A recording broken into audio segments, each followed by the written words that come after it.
You're watching Vancouver TV, where we show you what's happening in your city. We've got the latest movie reviews and access to your favorite celebs. From fashion to red carpets, live shows, and more, we cover it all, keeping you informed about your city and in the know about upcoming events.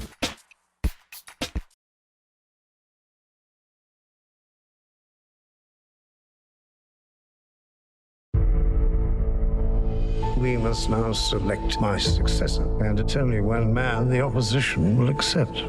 He stands for one thing, and one thing only, himself. Why have I been forced to send for Churchill? This record is a catastrophe. Let me see your true qualities, your lack of vanity. Yeah, my iron will. Your sense of humour. Ho, ho, ho. Your Majesty. It is my duty to invite you to take up the position of Prime Minister of this United Kingdom. I speak to you for the first time as Prime Minister. The Germans have encircled 60 British and French divisions. We are looking at a collapse of Western Europe within the next few days. How long have they got if we don't rescue them? Maybe 2 days. We would need a miracle to get our men out. You have the full weight of the world on your shoulders. We're facing certain defeat on land, the annihilation of our army, and imminent invasion. We must negotiate peace talks. When will the lesson be learned? You cannot reason with a tiger when your head is in its mouth! Nonsense. The only slippery slope. Would you stop interrupting me while I am interrupting you?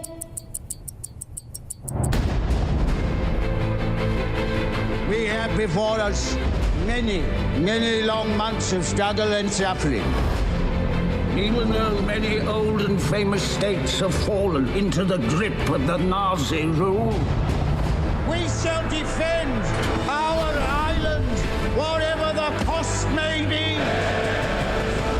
We shall fight on the beaches. We shall fight on the landing grounds. We shall fight in the fields and in the streets. We shall fight in the hills. We shall never surrender. For without victory, there can be no survival.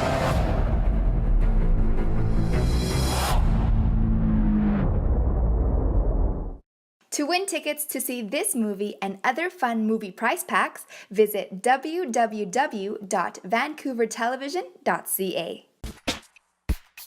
Hey VTV viewers, my name is Adela White, your host of Vancouver Television. Today I am standing here at Fraser Family Dental Clinic to talk to Dr. Kashyap Vora, principal dentist here at the clinic. He's going to cover everything that is tooth related and perhaps even the myths and misconceptions about teeth.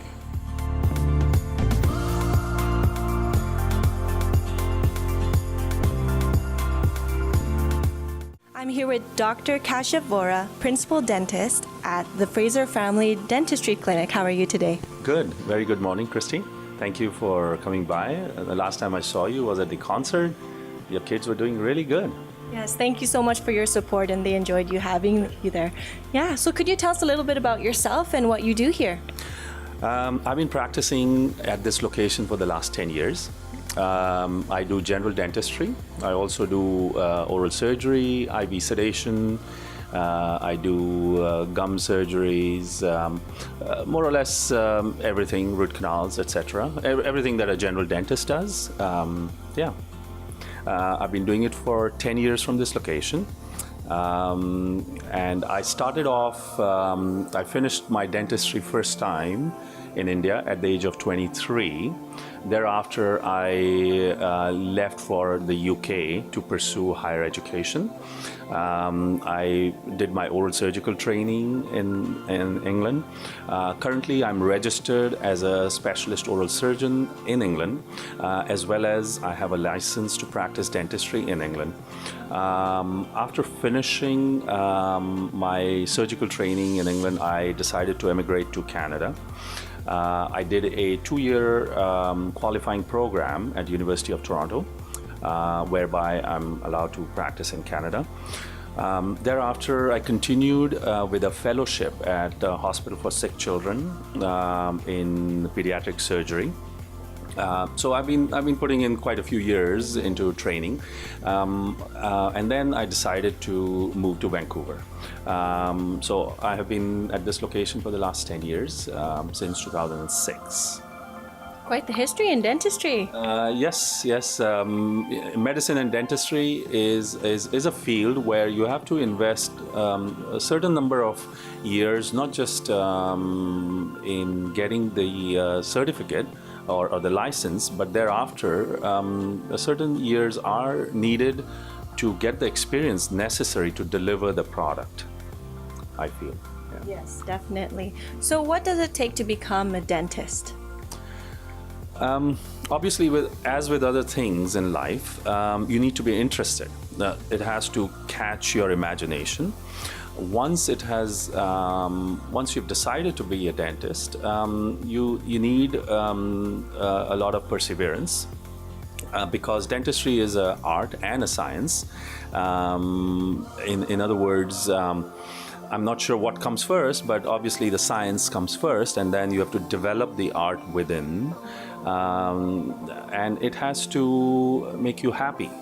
You have to find joy in what you're doing.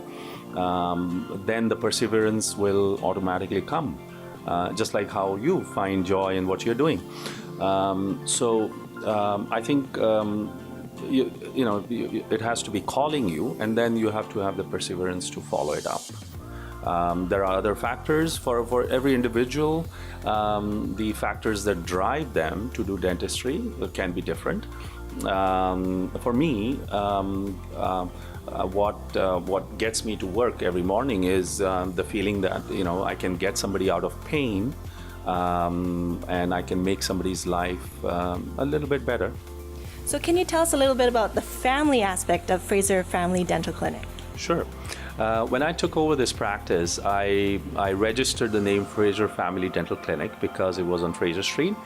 The family aspect is where I started off this practice with my wife, Dr. Vora. She's a dentist. She was an orthodontist in India, and then she practiced along with me in England. So when we started off, between her and I, we thought that we would be able to cater to almost every need that a family would need. So hence the name Fraser Family Dental Clinic.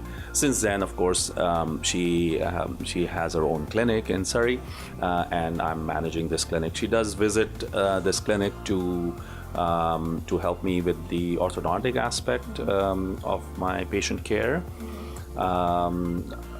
So yeah, the Fraser Family Dental Clinic.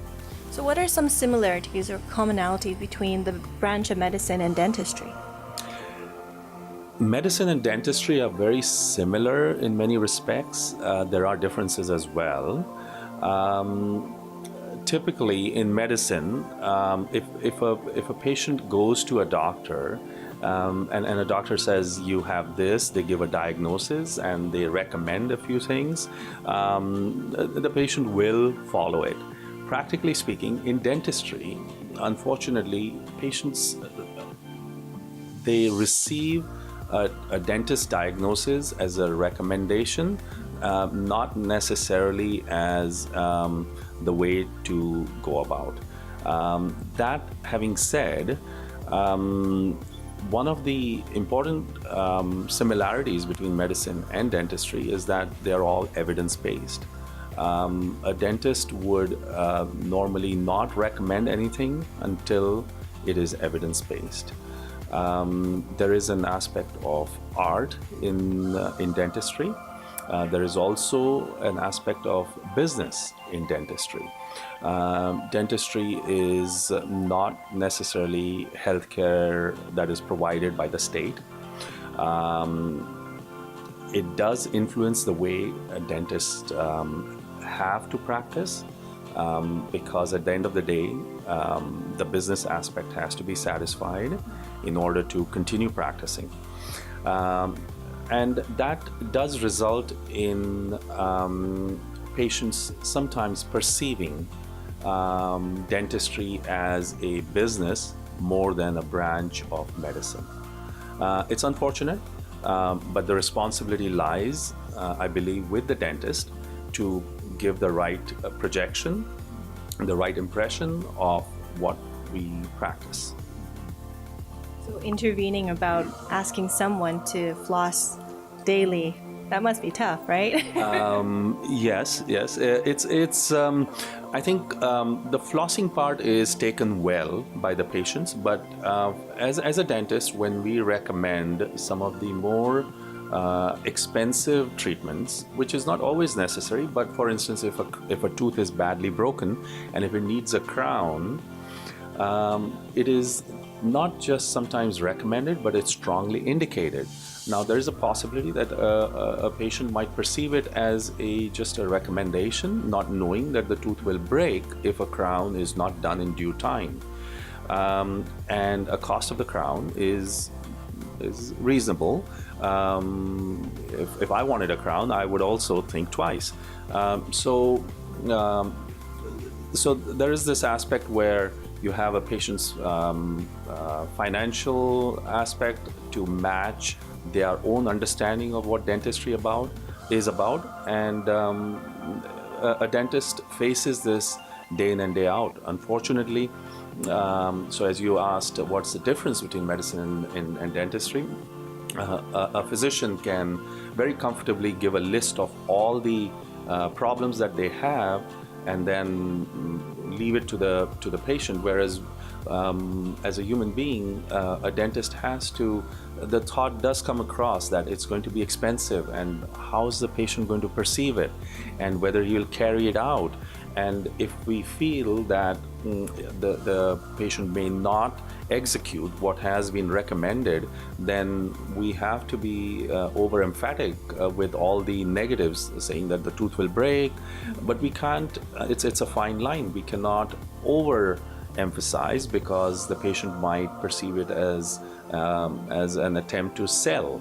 So that's I feel, after so many years of practicing dentistry, that's a constant battle in day-to-day practice. So on that note, what are some myths or misconceptions about dentistry? I find that people have, depending on where they come from, their ethnicity, there are general myths that people can have, or misconceptions. One of the most common misconceptions that I find is that patients regularly come and tell me that they feel that getting cleaning done more frequently leads to damage of teeth. And then there are some who will say that does it lead to gaps between teeth? Does it lead to teeth material getting damaged? Does it lead to pain after cleaning, after getting their teeth cleaned? The origin of that misconception is that if a person does not get cleaning done for a long time, for a long period of time, their gums swell up. And there is a loss of bone, which results in exposure of the sensitive part of the tooth.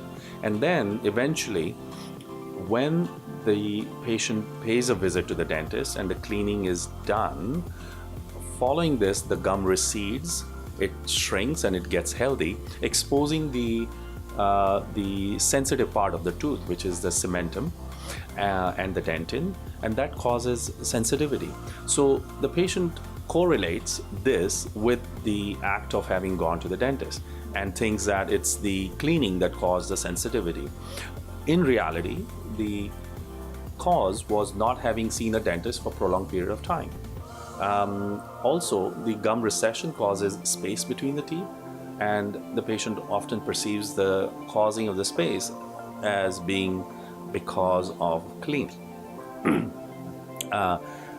There are other misconceptions, which is most patients feel that you should not see a dentist unless there is pain. Now, generally in dentistry,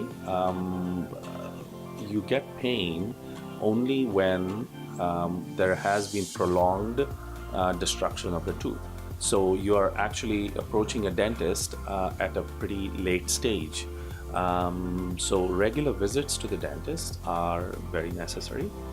Then there is another misconception where patients say if someone has had a deep cavity and it has already touched the center of the tooth, which is the nerve, and if the diagnosis is something that needs root canal, there are times when the patient says, but I didn't have any pain. So in dentistry, you can have a very serious problem with no pain as well.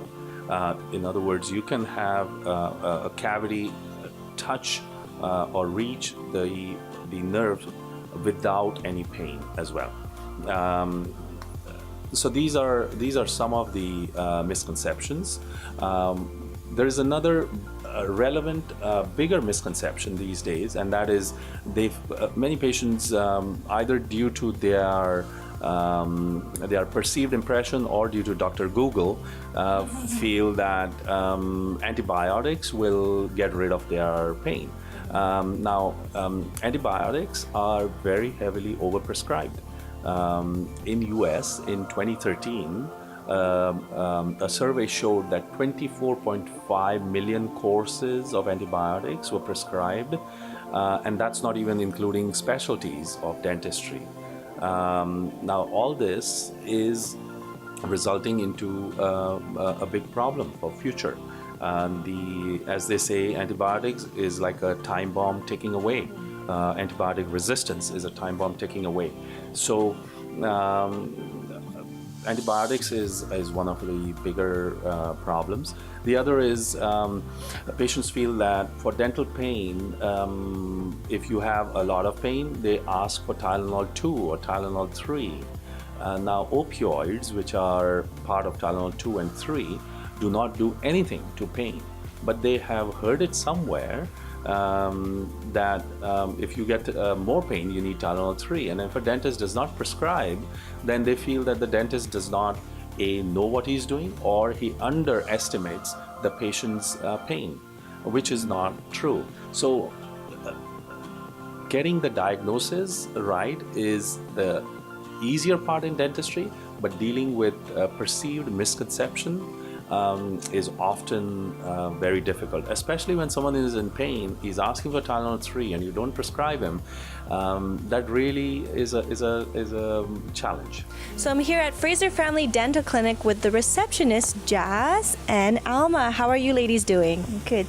Very good. Very good. Awesome. So can you tell us a little bit about yourself and what got you involved in working here at the dentist clinic? First, I believe that I needed myself. That's why I go to the dental and pursue the career in this field. And for working in this office, I really like it. I like the environment and I like the doctor itself. And I like serving people, so that's why it brought me for this work. And I know you have been working here for 2 years now. Yes. Yeah. Can you tell us about your experience working here?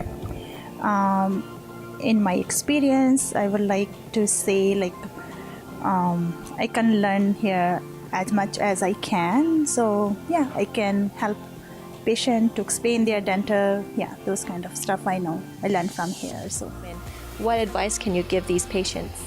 For those who come at the office, for me as a receptionist, maybe same as a doctor, I really would like to recommend them as much as they can to see the dentist as at least twice a year for their dental needs. For those who comes, if they have some questions that they need to ask, questions like the doctor or us, we can really assist them if they really want to ask something that's related to their, like for example the fees and how they gonna handle the fees if it's if they have an insurance, if they have no insurance, then basically the receptionist could help them towards those questions that they need. Thank you so much, Alma. Thank you so much, Jazz. So in reference to the sensitivity that you were talking about earlier, can you elaborate on gum disease and tell us about it? Sure. So I will explain this using this model. This is what a tooth looks like or appears to anybody who looks at a tooth in the mouth. The pink portion represents the gum. The white portion is the enamel. Before a gum disease starts, which a layperson will never be able to tell, the margin of the gum will always be at the junction of the enamel. if I were to do a section of this tooth, a longitudinal section, this is what you're going to see, where the tooth is held in place by bone on all the four sides, and this is a root. The margin of the gum will rest on enamel. When you have prolonged periods of not having your teeth clean, the level of the bone drops from here to lower down. As the level of the bone drops, the gum follows it down. Sometimes it swells up, masking the effect of the dropping down, and hence, to an onlooker, it may feel that there is no gum disease going on, whereas what has actually happened is that the gum is swollen and it is compensating for the drop in the level, not just of the gum, but also the bone. And that's an onset of periodontitis. That's not just gum disease in its initial phases. Remember, once the bone is lost, it does not regrow, which means you can't reverse it, which means that I could stop the gum disease by going to a hygienist or a dentist, but the level will always be lower, which means this is a regular level and this is a lower level.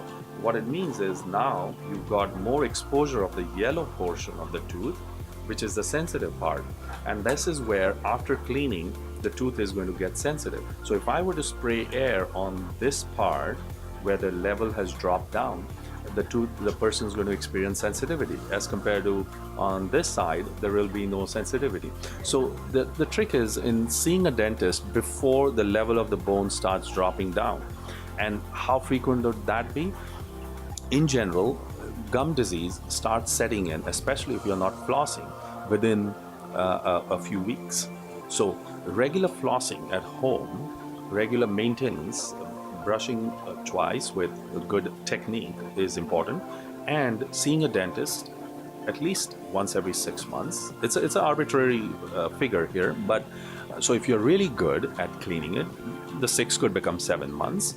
But in general, you want to see a dentist every 6 months to see if the gum disease has started, because once it starts and the bone starts dropping down, then there's not much a dentist can do except give you the bad news.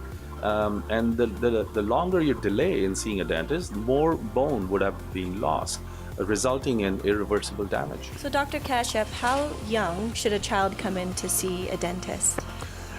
Typically, a child should be brought in as soon as 18 months. Not necessarily that we're going to start treating them, but at that age we watch out, we look out, and we convey to the mother about the right things to be done in terms of feeding habits, in terms of diagnosing early childhood caries, in terms of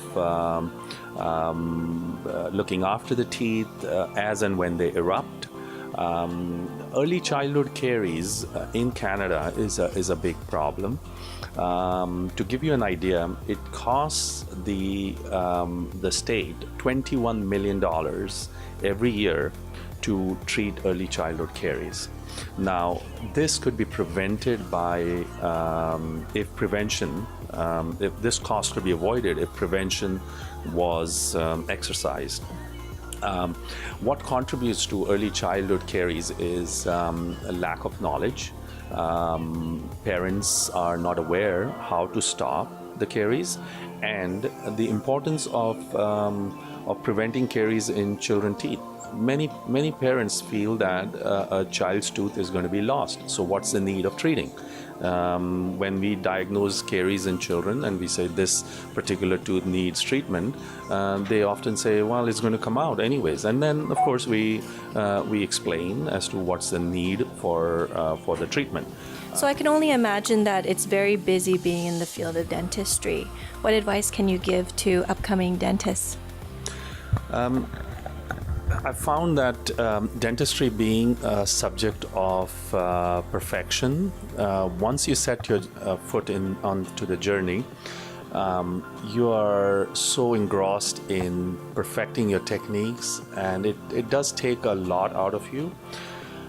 You eventually find that years have flown by, and perhaps you may not have been able to devote as much time to the family as you would have liked to. So looking back, I would say don't take it too seriously. Don't be in a rush to pay off your loans. The loans will get paid off. And try to have a healthy balance between family life and profession. Another point about dentistry, the way I practice dentistry, is that I would like to have the patients pay more importance to the functionality and the health of the oral cavity as compared to the cosmetics part, unless of course you're in a profession of modeling or something where you're a public figure. But the oral health and the health of the gums and the teeth is more important.